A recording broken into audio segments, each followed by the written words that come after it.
बिस्मिल्लाहिर्रहमानिर्रहीम, अस्सलाम वालेकुम and very warm welcome to the show. आज एमक्यूएम पाकिस्तान ने भी मुत्तहिदा अपोजिशन से हाथ मिला लिया है, जिसके बाद हुकूमत उसूली तौर पर कौमी असम्बली में अक्सरियत खो चुकी है।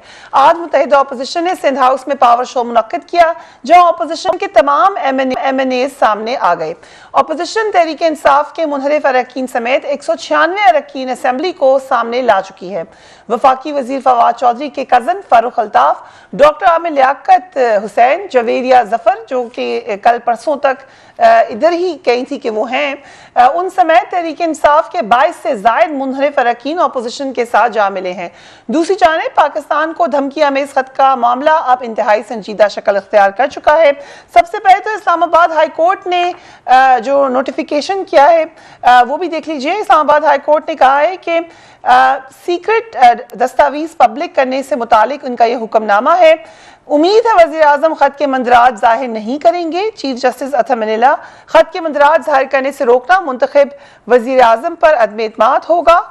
उम्मीद है वज़ीर आज़म हल्फ की पासदारी करेंगे, कौमी मफाद को मुकद्दम रखेंगे।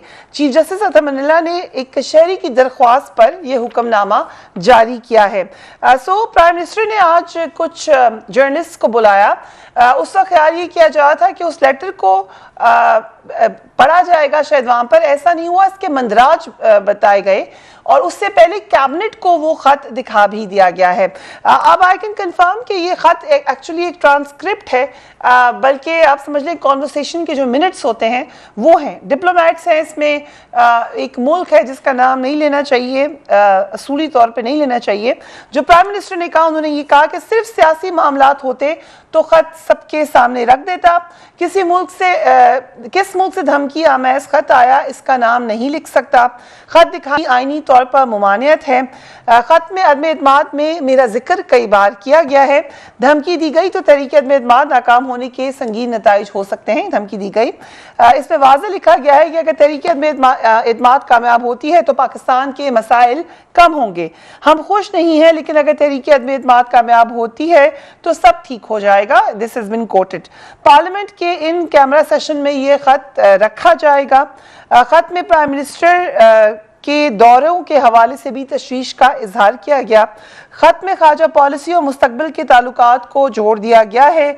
आलमी ताकतें हमेशा से हुकूमतों पर असरअंदाज होती हैं, लेकिन ये एक तो प्राइम मिनिस्टर ने कहा कि अपनी नौयत का अनोखा वाक़या है, और उन्होंने ये भी कहा कि मैं किसी के आगे नहीं झुकूंगा।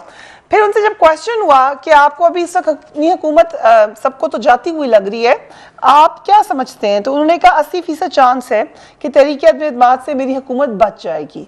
परवेज खटक साहब उस वक्त वहाँ पर कोई मीटिंग करके आए थे, उनसे उनका कहना ये था कि 100% उनको लग रहा है कि हुकूमत बच जाएगी। अदम एतमाद के दिन 1 लाख अफराद पार्लियामेंट हाउस के बाहर होंगे, ये भी कोट किया गया वहाँ पर। वज़ीर आज़म इमरान खान खिताब कर रहे थे, वहां भी उन्होंने कहा कि आप समझ लीजिए कि ये खत एक हकीकत है। Let's watch the prime minister. No confidence vote जमहूरी तरीका ये है एक फॉरेन इंपोर्टेड क्राइसिस। ये एक बाहर से साजिश है पाकिस्तान के खिलाफ। मेरे पास डॉक्यूमेंट है, वो आज डॉक्यूमेंट मैं सीनियर जर्नलिस्ट को अब दिखाऊंगा।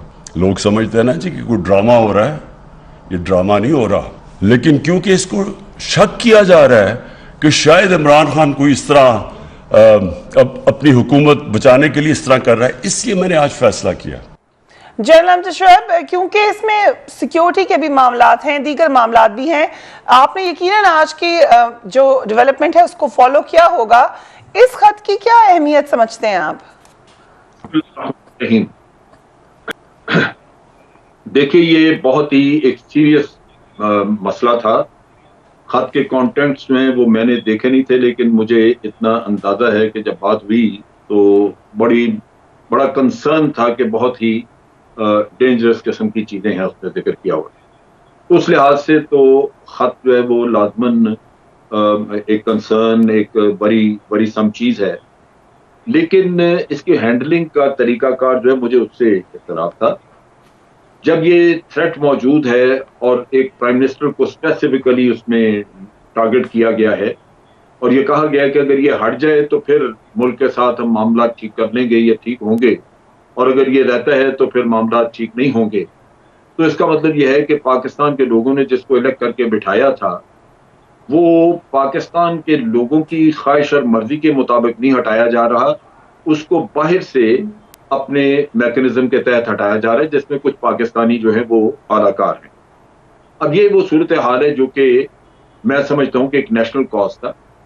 इसको हैंडल करने के लिए जरूरी था कि नेशनल सिक्योरिटी कमेटी की मीटिंग होती और वहां पे रिस्पॉन्स इसकी वर्कआउट की जाती। इसके कई तरीके हो सकते थे। हो सकता है कि नेशनल सिक्योरिटी कमेटी आपको रिकमेंड करती कि जी आप फौरी तौर पे पार्लियामेंट को कॉन्फ्रेंस में लें, इन कैमरा मीटिंग करें। जो आज बातें आप कर रहे हैं हो सकता है वहां पे उनके बारे में बहुत सारा कुछ आपको बताया जाता, बात समझाई जाती कि इसको कैसे हैंडल करना है और एक नेशनल रिस्पॉन्स आप वर्कआउट करके उसके बाद उसके आगे चलते। उसमें यह भी हो सकता था कि आज एक टॉप सीक्रेट लेटर है, इसके ऊपर एक नेशनल कमेटी बिठा के तो इस लेटर के बाद मुदर्जात उसमें से निकाल के उनको डाउन क्लासिफाई करके एक लीगल सिचुएशन क्रिएट कर लेती जहां वो आप पब्लिकली उसको डिस्प्ले भी कर सकते थे। लेकिन ये सारा कुछ जो है वो तब होता अगर आप अपने इंस्टीट्यूशंस का फायदा उठाते और उसको इंस्टीट्यूशनली हैंडल करते। जो नहीं किया तो आपको मसाइल पैदा हो। तो ये और फिर डिले, 7 मार्च को ये लेटर आया और आपने 27 तक रखा सिर्फ इसलिए कि 27 को आप एक सरप्राइज देंगे जलसे में, जबकि ये सरप्राइज से ज्यादा रिस्पांस की जरूरत थी और वो आपको फौरी तौर पे करना चाहिए था। 8 तारीख को जब नो कॉन्फिडेंस हो गया तो आपको समझ लग जानी चाहिए थी कि ये लेटर जो है ये रियलिटी है, ये हकीकत है जो इम्प्लीमेंट होने जा रही है, ये कोई ऐसे खास ख्वाब ख्याल वाली कहानी नहीं है।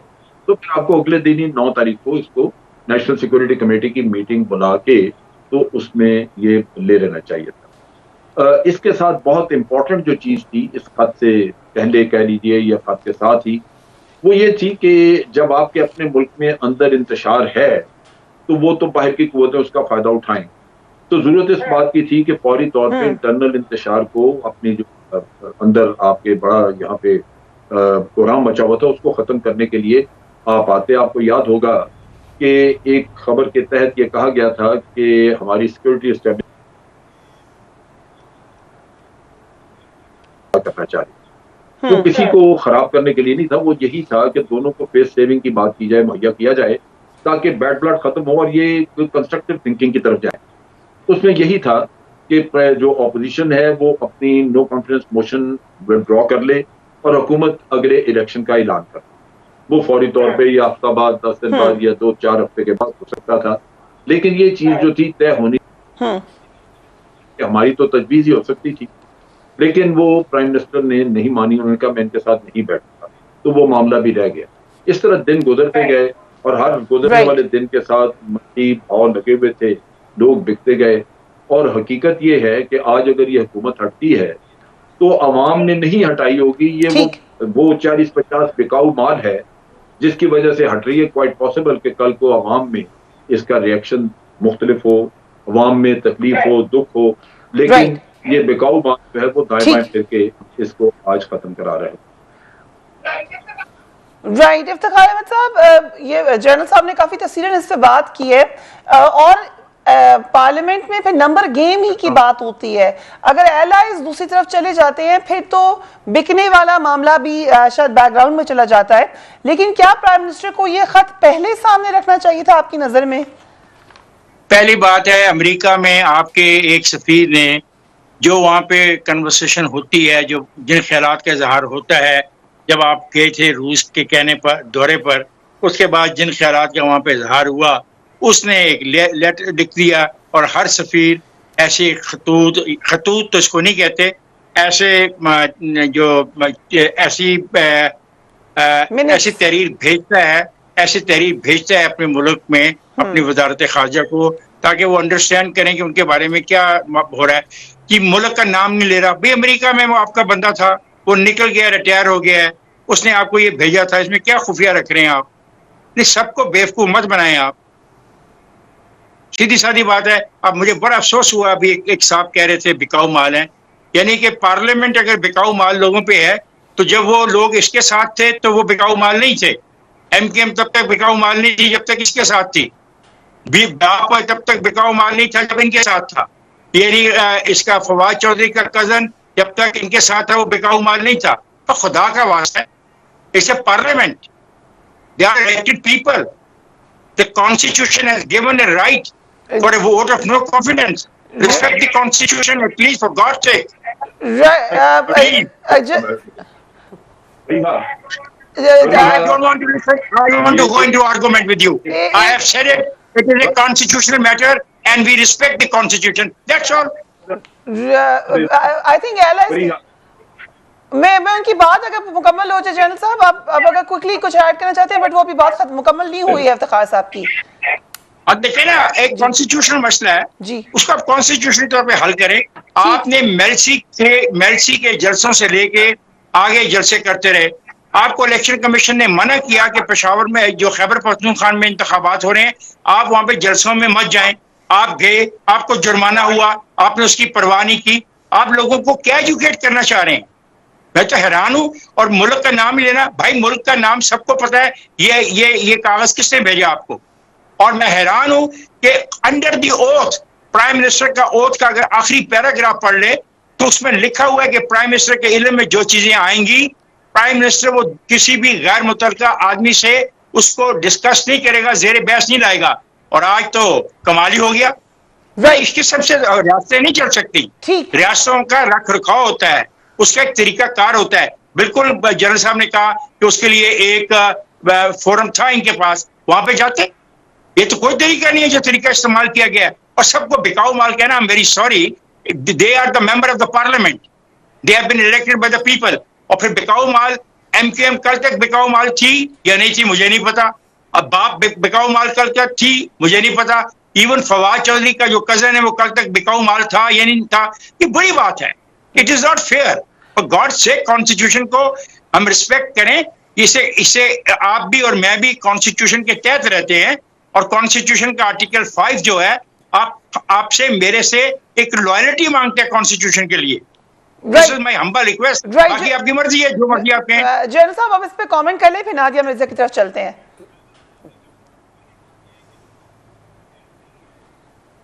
किस्सा ये है कि ये एक बाकायदा स्ट्रक्चर्ड कॉल्ड मीटिंग थी जिसमें दोनों तरफ के डेलीगेशंस मौजूद थे और दोनों तरफ से कमेंट्स जो बातचीत हुई उसके नोट्स दिए गए मिनट्स की शक्ल में।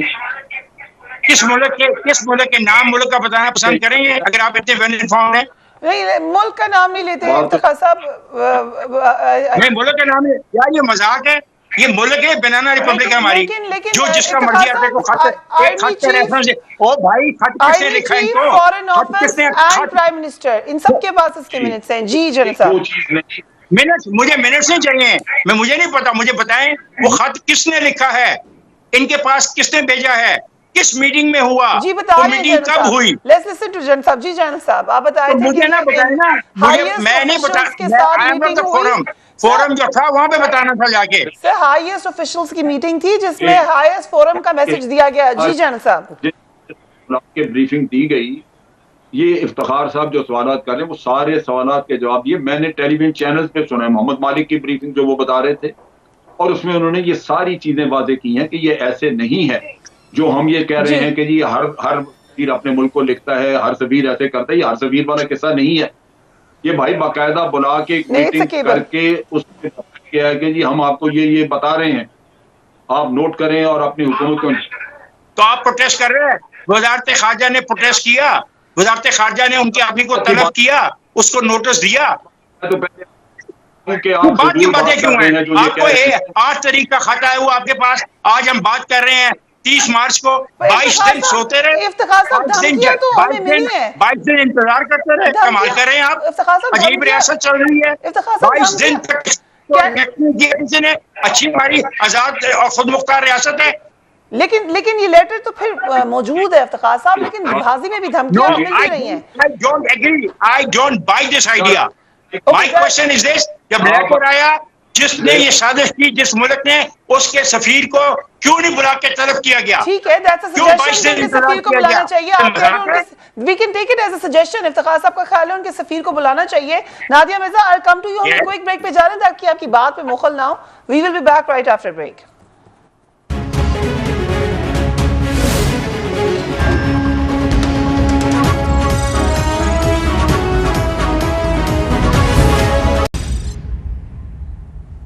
And welcome back. दूसरी जानिब अपोजिशन इस खत और धमकी को ज़्यादा संजीदा नहीं ले रही। आज मौलाना फजल रहमान ने कहा कि वज़ीर-ए-आज़म का इक़्तिदार में आना असल में साजिश था, लेकिन अब वो ऐसी कोई अहमियत नहीं रखते कि अमेरिका या कोई और मुल्क उनको हटाने के लिए कोई साजिश करे। लेट्स वॉच मौलाना फजल रहमान। ये कहना कि मेरे खिलाफ आलमी साजिश हुई है, आलमी साजिश उस वक्त हुई थी जब इमरान खान को इक़्तिदार में लाया जा रहा था। मुल्क पर हुकूमत करने का की मनसूबाबंदी आलमी सतह पर हुई थी और वही वो आलमी साजिश थी, वो थी साजिश। अब कोई साजिश नहीं है, ड्रामे न मत बनाओ।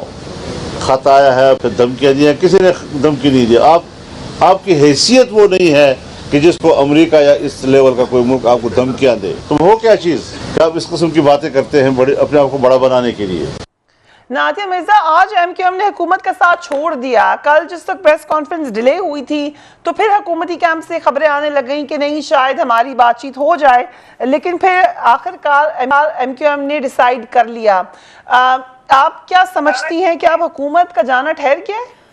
देखिए, अगर देखा जाए तो जो अपेरेंटली सख्त हालात हैं, जाहिर सी बात है नंबर गेम जो है वो अपोजिशन अपने पास पूरा कर चुकी है, बल्कि जितना इनको रिक्वायर्ड था उससे ज़्यादा चला गया। जो आज इत्तेहादी खासतौर पे जब एमक्यूएम की हम बात करते हैं, जब उन्होंने अपना वेट अपोजिशन के साथ रखा तो उसके बाद जो मुनर्रिफ अरकान थे पीटीआई के, जिनकी तादाद तकरीबन 21 के करीब बताई जा रही है, उनकी भी शायद उनको ज़रूरत नहीं थी, लेकिन बहरहाल वो उनको साथ लेकर चलेंगे। फ़िलहाल हालात यही हैं। इमरान खान साहब कह रहे हैं 80% अभी जो आज उन्होंने जो एंकर्स पर्सन से सीनियर जर्नलिस्ट से उन्होंने बात की कि 80% मुझे लगता है कि उनकी हुकूमत बच जाएगी, लेकिन 80% नहीं, हमें तो 90% या 99% अब यही लगता है कि उनकी हुकूमत नहीं बच जाएगी।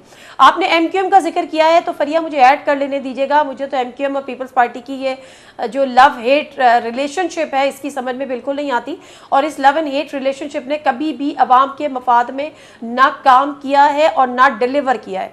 आपने भी कराची से बड़े प्रोग्राम्स किए हैं, मैंने भी कराची से बड़े प्रोग्राम किए हैं। 2008 से 2013 के लव एंड हेट रिलेशनशिप ने कराची को सिवाय खून के, नदियों के, क्राइम्स के, बत्ताखोरी के, इगवा बराए तावान के, टारगेट किलिंग के, इससे ज्यादा कुछ नहीं दिया। मैं उम्मीद करती हूँ और इस ख्वाहिश का इजहार करती हूँ। मेरा एक क्वेश्चन है, कराची के तनाजुर में मेरा सवाल है कि अक्सर मामला एमक्यूएम का पीपल्स पार्टी से ही रहा है हमेशा।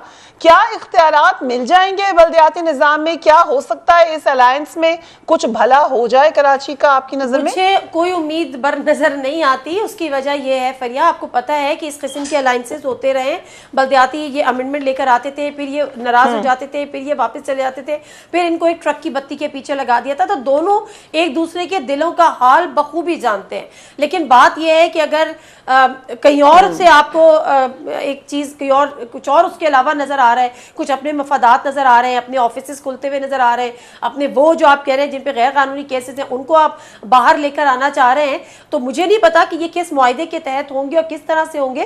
क्योंकि इससे कबल पीटीआई भी ये कहती थी और पीपल्स पार्टी भी कहती थी कि जो मुतालबात एमक्यूएम के हैं, ऑफिस खुलवाना, यूनिट सेक्टर ऑफिस खुलवाना, मिसिंग पर्सन्स का मसला, कैदियों की रिहाई का मसला, वो सियासी हुकूमतों की बस की बात नहीं है। तो अब उनको कौन फैसिलिटेट करेगा और वो उनकी बस की बातें हो जाएंगी, तो ये बहुत बड़ा एक क्वेश्चन मार्क है। राइट जनरल साहब, जो अब हम मुल्क का नाम लें या ना लें, लेकिन मामला फॉरेन पॉलिसी का लग रहा है जो इम्प्लाई कर रहे हैं प्राइम मिनिस्टर। मेरा सवाल आपसे ये है कि जो फॉरेन पॉलिसी के डिसीजंस हुए हैं इस हुकूमत की टेन्योर में, क्या वो प्राइम मिनिस्टर के अकेले डिसीजन है या उनके साथ पूरी रियासत खड़ी? अच्छा फरिया, सॉरी जनरल साहब की मैं बात, थोड़ा सा मुझे टाइम 1 मिनट सिर्फ दे दीजिएगा। ये जो आपका क्वेश्चन जिसको हम फॉरेन इंपोर्टेड क्राइसिस वजीर आजम कह रहे हैं और आलमी कुव्वतों की साजिश कह रहे हैं, तो देखिए हमारी जो एस्टेब्लिशमेंट है वो उसने कैटेगोरिकली कह दिया कि जी हम सियासी मामलात में नहीं पड़ते और हमारा सियासत से कोई लाताल्लुकी का इजहार कर दिया, न्यूट्रल कह दिया। लेकिन अगर ये फॉरेन इंपोर्टेड क्राइसिस है और यहाँ पे आलमी कुव्वतों की साजिश है, तो फिर भी मेरा तो सवाल ये है कि फिर भी इदारों को न्यूट्रल रहना लाजिम है और न्यूट्रल रहना चाहिए। अगर ये एस्टेब्लिशमेंट आलमी कुव्वतों की साजिश है तो भी ये आप नादिया मिर्जा का सवाल भी ज्वाइन कर लें। जनरल साहब, 2 सवाल, क्या फॉरेन पॉलिसी के तमाम डिसीजंस प्राइम मिनिस्टर की गवर्नमेंट के थे या रियासत ने इकट्ठे लिए थे? वो रशिया जाने का था, जो प्राइम मिनिस्टर ने सबके साथ मशावरत के साथ किया, उसमें मिलिट्री लीडरशिप भी शामिल। लेकिन और हमें ये भी पता चला है कि इन हाइंडसाइट जब मिलिट्री लीडरशिप से पूछा गया तो बाद में भी ऑन रिकॉर्ड कहा गया कि ये सही डिसीजन था। था कि जिस दिन प्राइम मिनिस्टर वहां पहुंचेंगे उस दिन वो जंग शुरू कर देंगे यूक्रेन के ऊपर और उसका मामला गड़बड़ हो जाएगा। लेकिन ये डेफिनेटली एक वेल कंसिडर्ड डिसीजन था और इसमें यहाँ नहीं, इन्होंने पुराने एम्बेसडर जो थे उनको भी बुला के उनसे मशावरत की, इन्होंने अपने फॉरेन ऑफिस से मशावरत की, मिलिट्री लीडरशिप से की। सब ने कहा कि ये हमारी अपनी आज़ादी, अपनी फॉरेन पॉलिसी, आज़ाद फॉरेन पॉलिसी का एक हिस्सा है। हमें दोनों साइड्स पे ताल्लुकात ठीक रखने चाहिए और हमें जाना चाहिए रशिया। चुनाचे प्राइम मिनिस्टर अकेले खुद फैसला नहीं किया था, ये एक इंस्टीट्यूशनलाइज्ड डिसीजन था और उसकी रोशनी में, और सबसे ज्यादा इम्पैक्ट इसी फैसले का बाद में आया। उससे पहले भी बाज इरिटेंट्स थे जो मैंने जैसे जिक्र किया कि आपने जब ये कहा कि एब्सोल्युटली नॉट, तो ये कोई डिप्लोमेटिक लैंग्वेज नहीं है।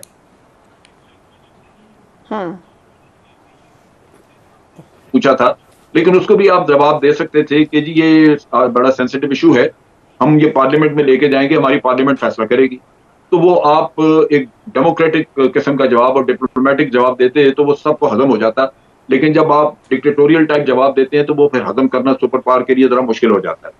तो ये चीजें थी। फिर इससे पहले ये खराबी शुरू उस वक्त हुई कि जब पाकिस्तान ने मेंटली ट्रंप को सपोर्ट किया उसकी इलेक्शन कैंपेन में। जो बाइडेन और ट्रंप के खासे डिफरेंसेस, खासा एक दूसरे के साथ दुश्मनी बन चुकी हुई थी। और बट जनरल साहब वो तो नरेंद्र मोदी ने भी किया था हमसे ज्यादा डोनाल्ड ट्रंप को, वो कह रहे हैं, लेकिन फिर भी क्योंकि उनके मफादात उधर बहुत ज्यादा हैं तो वो उन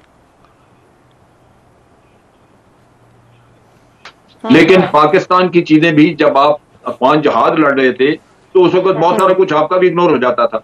आज वो सूरत हाल नहीं है, लिहाजा ये चीजें इग्नोर नहीं होंगी। और खास तौर पे जब आप बड़ी बुरी तरह फंसे में IMF के पास, FATF में, इधर उधर, तो उनको पता है कि वो पाकिस्तान को इस वक्त अगर चाहें तो सजा दे सकते हैं, ये पाकिस्तान को चाहें तो वो काफी नुकसान पहुंचा सकते हैं। लिहाजा ये सूरत हाल आज की ग्राउंड रियलिटीज बिल्कुल टोटली मुख्तलिफ है कि आप इस तरह की जो इंडिपेंडेंट फॉरेन पॉलिसी है वो बनाएं और फिर उसको पब्लिकली एक स्लोगन के तौर पे लेके चलाएं, वो मुश्किल होगा। फॉरेन पॉलिसी आपकी आजाद हो, लेकिन उसको डिप्लोमेटिक लैंग्वेज और डिप्लोमेटिक मीन्स के जरिए आप उसको प्रमोट करें, ना कि आप उसको पब्लिक स्पीचेस में प्रमोट करें, वो आपके लिए बड़ी डैमेजिंग है। इफ्तिखार साहब, फॉरेन पॉलिसी पर हर हुकूमत के ऊपर चार्ज लगता रहा है, माजी में भी लगता रहा है फॉरेन पॉलिसी का। आपको क्या लगता है पाकिस्तान की फॉरेन पॉलिसी में कोई तब्दीली आ सकती है अगर प्राइम मिनिस्टर खान की हुकूमत घर जाती है तो? मेरा ऐसे कोई तलक नहीं। प्राइम मिनिस्टर की हुकूमत अगर घर जाएगी तो वो पार्लियामेंट ने फैसला करना है और पार्लियामेंट के वोटों ने फैसला करना है।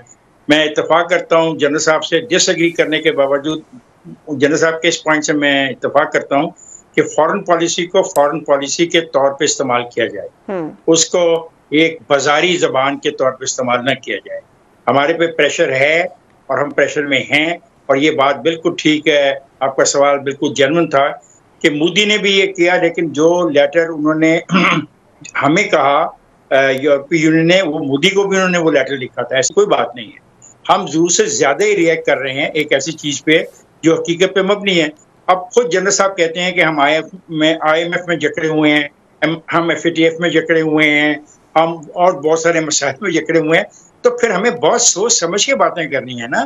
अगर आप इतने लॉयल हैं पाकिस्तान के साथ, आपकी पाकिस्तान के अवाम के साथ मोहब्बत बहुत गहरी है, तो हमने देखना है कि हमारे पाकिस्तान के अवाम का क्या मफाद है। आज मेरे पाकिस्तान में हर 1 घंटे के बाद बिजली जा रही है, पिछले 24 घंटे से। इसकी वजह यह है कि हमने गैस के जो सौदे करने थे वो प्रॉपर वक्त पे नहीं किए। बाजार ये मामूली सी बात लगती है, लेकिन इस मामूली बात को पूरी की पूरी कौम भुगतेगी। अब अगर आप इस किस्म के एग्रेसिव टोन लेते हैं मैच पॉलिटिकल गेन के लिए, तो माय डियर आपको IMF से फिर बाहर निकल आना चाहिए। फिर आपको FATF के बारे में भी सोचना चाहिए कि आपका क्या मुस्तकबिल है। फिर आपको देखना चाहिए कि आपकी तमाम जो एक्सपोर्ट है वो कहाँ जा रही हैं। जो आपको खसूसी मिला हुआ है एक यूरोप में पोजीशन, उसके बारे में भी सोचे ना, कि मत करें कि अपने इक़्तिदार की खातर आप इस चीज़ को इस्तेमाल करें। और मैं दोबारा बात को दोहराऊंगा, क्या हमने अभी तक सरकारी तौर पे अगर ये हमें थ्रेट है, अगर ये हमारी जो आज़ादी और खुद मुख्तारी के ऊपर एक सवालिया निशान कि अमेरिका ने खड़ा किया है, तो क्या हमने इसका जवाब उनको दिया है? क्या हमने उनको तलब किया है? क्या हमने उनको पूछा है कि ऐसा क्यों किया गया? ये मेरा हक बनता है as a Pakistani, and no one can dictate me कि मैं ऐसा सवाल नहीं कर सकता। This is my right. और इसकी बिना पर पूरी पार्लियामेंट को बुरा कहना, गाली देना, उनको कहना वो गंदे बच्चे हैं, वो साजिश का शिकार हैं। अदम इत्मीनान की तहरीक जब पीडीएम बनी थी तो पीडीएम के चार्टर में उस वक्त भी लफ्ज अदम इत्मीनान की तहरीक लिखा हुआ था। इंडीड। हम एक वक्फे पे जा रहे हैं, we will be right back.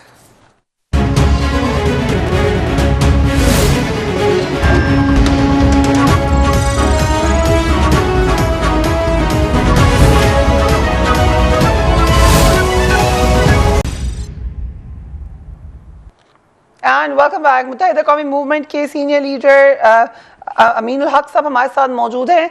अमीन साहब, अब ये फाइनल हतमी फैसला ही है MQM का। उसके बावजूद प्राइम मिनिस्टर कह रहे थे कि 80% उनको चांसेस लग रहे हैं कि उनकी हुकूमत बच जाएगी। आपका क्या ख्याल है? देखिए, जहाँ तक प्राइम मिनिस्टर साहब मेरे मोहतरम रहे हैं और उनका पॉइंट ऑफ व्यू अपनी जगह पे यकीनन उन्होंने कुछ सोच के बोला होगा, लेकिन as far as MQM Pakistan is concerned, MQM Pakistan एक सियासी फैसला किया है और सियासी फैसला किसी से छुपकर, किसी से डर कर नहीं, या किसी टेलीफोन कॉल पर नहीं, बल्कि आप सबने देखा कि बल्कि आप देख रही है पिछले एक हफ्ते से इस्लामाबाद में क्या हो रहा है। कोई वजारत मांग रहा है, कोई गवर्नरशिप मांग रहा है, कोई चीफ मिनिस्टरशिप मांग रहा है, लेकिन MQM ने क्या किया? MQM ने कैमरे के सामने, पूरे पाकिस्तान के अवाम के सामने एक चार्टर ऑफ राइट जिसे कहते हैं कि डॉक्यूमेंट को साइन किया, जिसके ऊपर अच्छी बात ये कि तमाम सियासी पार्टी, यानी कि मैं इसे कह सकता हूँ तमाम सियासी पार्टी से मतलब है कि कौमी जिरगा था, तमाम सियासी पार्टी के लोग मौजूद थे, उनके सामने सिग्नेचर किया गया और बाकी तमाम लोग उस पर जामिन बने गए। हमारा क्या मुतालबा? तो सिंपल सी बात थी ना, हमने कहा कि इस खालिद मकबूल भाई की जो मेरा ख्याल क्लिप चला सकती है, जिन्होंने कहा कि हमारे आज भी 100 से ज्यादा लापता कारकुनान है, आज इस कल्चर को फरोग देने का अहद करते हैं कि आइंदा इस मुल्क के अंदर, इस शहर के अंदर किसी किस्म की कोई गैर कानूनी हिरासत नहीं होगी। मैं समझता हूँ कि बड़ी अच्छी गुफ्तगू की इन्होंने। और इसी तरीके से MQM ने क्या किया? MQM ने बात की, अपने अर्बन सिंध के हवाले से बात की है, कौमी इश्यूज पे बात की है, डेवलपमेंट पैकेज पे बात की है, लेकिन किसी जगह पर भी ना ही गवर्नरशिप की बात की, ना ही किसी वजारत की बात की, ना ही किसी लेकिन मिलेगी तो सही गवर्नरशिप। हमने नहीं मांगा ना, लेकिन मिल तो सकती है, वो अगर दे दें तो फिर देखिए पर यह हाइपोथेटिकल चीजें हैं। बिल्कुल मैं समझता हूँ कि हम इलेक्शन जीतते हैं अवाम के मसाइल हल करने के लिए। आज अगर किसी का UC चेयरमैन बनता है तो उसकी ख्वाहिश होती है कि UC चेयरमैन बने या उसका शहर का मेयर बने। मैं MPA बनता हूँ, MNA बनता हूँ, तो क्यों बनता हूँ? कि मेरी ख्वाहिश होती है कि मैं अवाम का मसाइल हल करूँ। अगर ये चीजें आगे चलकर मामला को पॉजिटिव में आगे चल रही होती हैं और अवाम के मसाइल के हल के लिए बेहतर हो सकती है, तो बेशक मेरा ख्याल ये चीजें भी बिल्कुल की जा सकती है। लेकिन आप ये देखें ना, आप वजारत पे जाने के बजाय आपको फरिया इस बात को अप्रिशिएट करना चाहिए कि पाकिस्तान की वाहिद पॉलिटिकल पार्टी थी ड्यूरिंग दिस टेन्योर जिसने सिर्फ इश्यूज बेस पे बात की। ये बात ठीक है, ये बात ऑपोजिशन ने भी मानी है आपकी कि आपके इशू बेस्ड रहे हैं मुतालबात। लेकिन अमीनुल हक साहब, कराची में रहते हुए रहती रही हूँ, उस हवाले से पीपल्स पार्टी और MQM का अलायंस और माजी भी है, आपको लगता है कि मुस्तकिल होगा? देखिए फरिया, उम्मीद पे दुनिया का है और मैं समझता हूँ कि हमें हमेशा अच्छी सोच के साथ आगे बढ़ना चाहिए।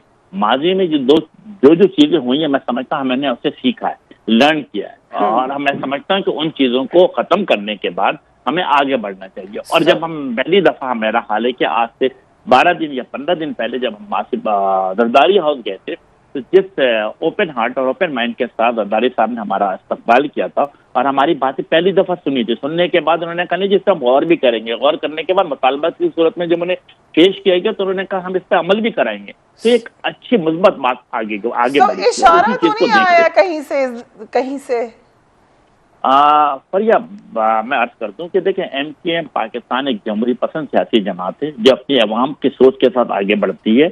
हम किसी इशारे, किसी टेलीफोन कॉल पे नहीं चलते। कम अज कम एटलीस्ट 5.5-6 साल से MQM पाकिस्तान है और मैं पॉलिटिकल वर्कर है, किसी फोन कॉल से काम नहीं करता हूँ। Right. मैं समझता हूँ यस, हम अपनी अवाम की सोच के साथ, अवाम के आरा के साथ, उससे पहले हमने तरीकेकार क्या अपनाया। अगेन आपको समझना पड़ेगा कि MQM पाकिस्तान किसी भी नए माहदे में जाने से पहले कराची में, हैदराबाद में, मीरपुर खास में जनरल वर्कर इजलास बनाती है, अपने कारकुनान की आरा लेती है। आरा लेने के बाद वो राब्ता कमेटी उसमें बहस मुबासा करती है। उसके बाद उसकी टॉप लीडरशिप इस्लामाबाद आती है। इस्लामाबाद में हमने नेगोशिएट किया, कल रात को नेगोशिएशन फाइनल हुई, तब भी हमने चीजों को रोक दिया। हमने कहा नहीं, हम इन तमाम चीजों को राब्ता कमेटी से मशवूर करके उनकी अप्रूवल चाहिए। तो आप एक बदली हुई, निखरी हुई, सुलझी हुई MQM को देख रही है, जो कि पाकिस्तान में रहकर पाकिस्तान के मफादात को देखते हुए, अपनी शहरी सिंध के मफादात को देखते हुए अवाम की खिदमत करने के जज्बे के साथ आगे बढ़ रही है। तो आई थिंक कि इसको नेगेटिव सेंस में देखने के बजाय पर इसको पॉजिटिव सेंस में देखना। बिल्कुल बिल्कुल इंडीड। नादिया मिर्जा, आपके कमेंट्स आपने सुना अमीनुल हक साहब को, वो कह रहे हैं पॉजिटिव सेंस में देखिए, पॉजिटिव मैं देखूंगी अगर पॉजिटिविटी सामने आएगी या पॉजिटिव डिलीवर करेगा जो एग्रीमेंट इन्होंने किया है। लेकिन आप अपोजिशन ने ये माना कि मुतालबात है वो जेन्युइन है। मैं भी कहती हूँ